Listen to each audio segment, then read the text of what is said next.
नमस्कार साथियों, पर्यावरण शिक्षण को जानने के क्रम में आज हम बात करेंगे कि सीखने सिखाने की गतिविधियों व क्रियाकलापों को आप बच्चों के साथ किस प्रकार करवा सकते हैं।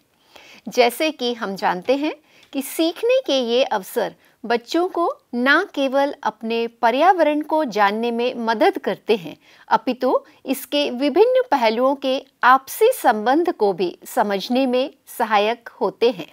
इसलिए यह ज़रूरी है कि सीखने सिखाने की गतिविधियां ऐसी हों जो बच्चों के स्तर के अनुसार उन्हें अपने परिवेश के साथ अंतःक्रिया करते हुए उससे जुड़ने में प्रोत्साहित कर सकें। पर्यावरण अध्ययन विषय से संबंधी किसी भी थीम की इकाई या पाठ योजना के दौरान हम सबसे पहले विभिन्न अवधारणाओं, सरोकारों व मुद्दों की पहचान करते हैं। इसके पश्चात ही इन अवधारणाओं, सरोकारों व मुद्दों पर आधारित ऐसी गतिविधियों का चयन करते हैं जिससे बच्चों में जिज्ञासा, सृजनात्मकता एवं पर्यावरण अध्ययन से संबंधी विभिन्न कौशलों का विकास हो सके।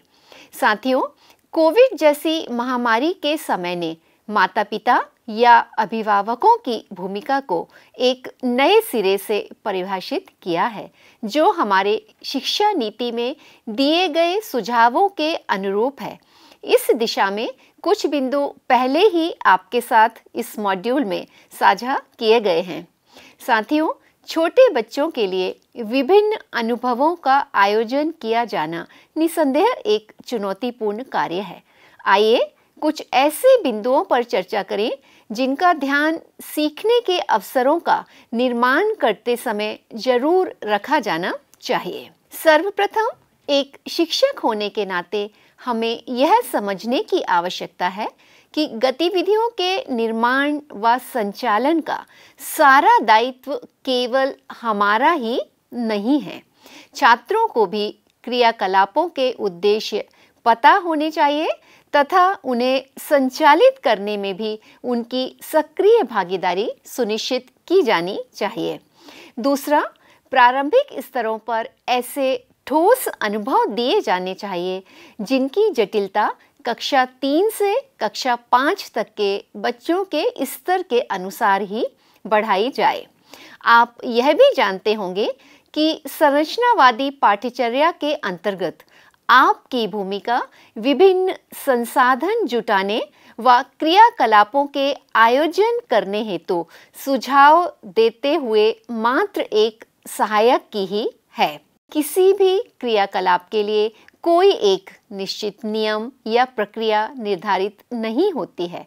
यह हमेशा से मोटे तौर पर बनाई गई योजना, रणनीति, जिज्ञासा उत्पन्न करने वाले प्रश्नों आदि के साथ समाहित होती है। आपने भी अक्सर देखा होगा कि कई बार बच्चों द्वारा सहज ही पूछे गए सरल से प्रश्न ही बातचीत की संपूर्ण प्रक्रिया को बदल देते हैं। इसलिए यह आवश्यक है कि पाठ योजना और उसके क्रियान्वयन में लचीलापन निहित हो।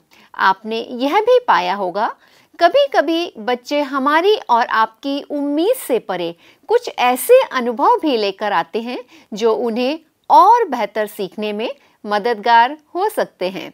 एक अन्य बहुत ही महत्वपूर्ण पहलू बच्चों की सुरक्षा से संबंधित है, जिसका ध्यान हर क्रियाकलाप के दौरान रखा जाना चाहिए।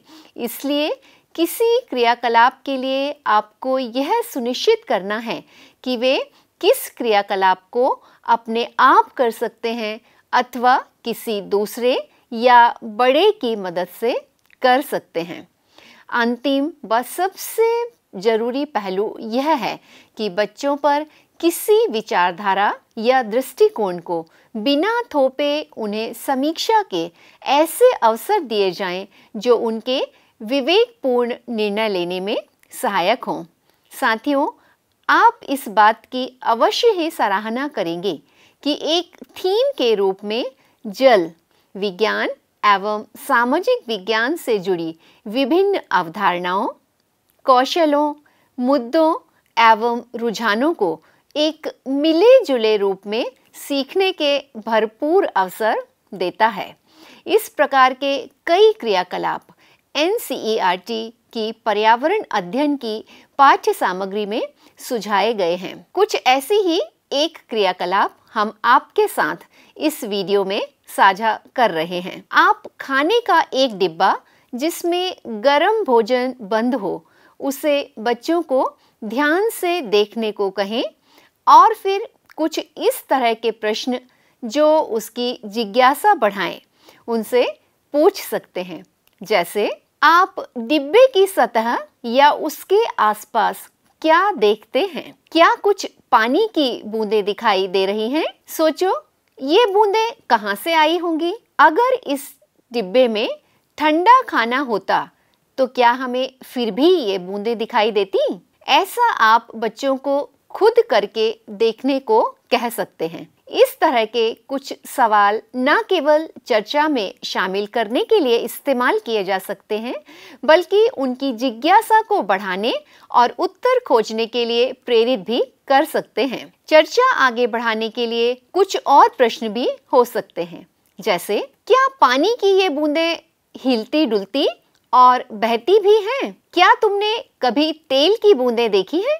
पानी और तेल की बूंदों में से कौन सी ज्यादा तेज चलती है? साथियों, इस प्रकार और ऐसी कई परिस्थितियों को हम शिक्षक होने के नाते बच्चों में जिज्ञासा, अवलोकन व अन्य कई कौशलों के विकास करने में प्रभावी रूप से प्रयोग कर सकते हैं। आइए देखते हैं कैसे। इस गतिविधि को हम अपने आसपास में मिलने वाली सामान्य चीजों जैसे पानी, शहद, तेल, दूध एवं गोंद की सहायता से कर सकते हैं। आप इसके अतिरिक्त किसी अन्य तरल का भी प्रयोग कर सकते हैं। बस आपको एक टाइल या प्लेट पर इसकी एक एक बूंद लेनी है, जो किसी ड्रॉपर या ग्लास रॉड की मदद से भी ले सकते हैं। तो देखिए, हमने पानी, तेल, दूध, शहद और गोंद की एक एक बूंद को इस टाइल पर रखा। अब इसे थोड़ा सा तिरछा करें और ध्यानपूर्वक देखें। तुलना कीजिए कि हर बूंद एक निश्चित समय में कितनी दूरी तय करती है।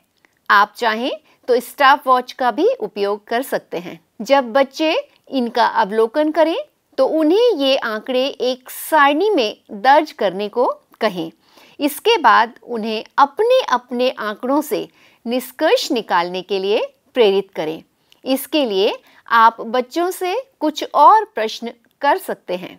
क्या सभी बूंदें समान गति से चलती हैं? कौन सी बूंद सबसे तेज गति से चलती है? कौन सी बूंद सबसे धीमी गति से चलती है? अगर वे ऐसा कर पाएं तो उन्हें यह भी पता लगाने को कहें कि हर बूंद ने कितनी अवधि में कितनी दूरी तय की है। साथियों, इस क्रियाकलाप का उद्देश्य बच्चों को किसी वैज्ञानिक सिद्धांत, परिभाषा या नियम आदि को रटना नहीं है, जिसे वे समय आने पर उच्च कक्षाओं में स्वयं सीख लेंगे।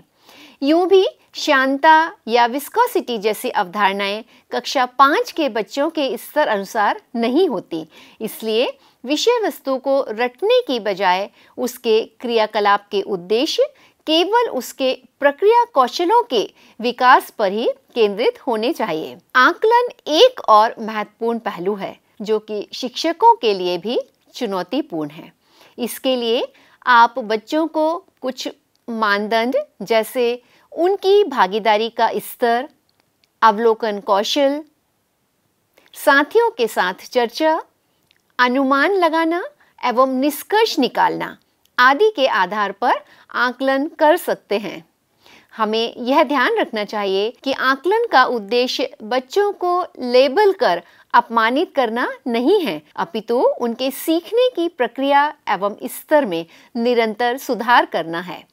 साथियों, प्रयोगों के अतिरिक्त कई अन्य तरीके भी हैं जिनसे सीखने के भरपूर अवसर बच्चों के लिए क्रियान्वित किए जा सकते हैं।